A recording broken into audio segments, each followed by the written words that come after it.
চাঁপাইনবাবগঞ্জের শিবগঞ্জ উপজেলার ঐতিহাসিক কানসাট জমিদার বাড়ি থেকে ময়লা আবর্জনা অপসারণের কাজ চলছে প্রত্নতত্ত্ব বিভাগের সহায়তায়।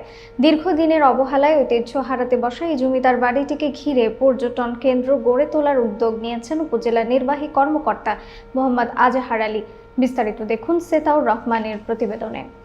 ঐতিহাসিকভাবে গুরুত্বপূর্ণ এই ভবন 1940 সালে মুসলিম বিদ্বেষী জমিদারদের কারণে হিন্দু মুসলিম দাঙ্গার সাক্ষী ছিল।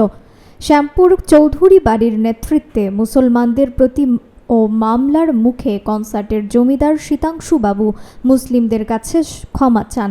দেশ ভাগের পর জমিদারি প্রথা বিলুপ্ত হলে এই ভবনেরও অবনতি ঘটে।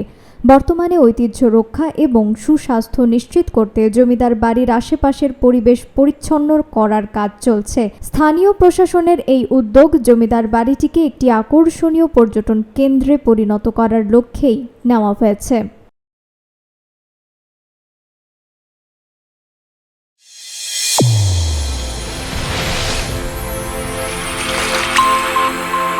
চ্যানেল A1 হৃদয়ের স্পন্দন।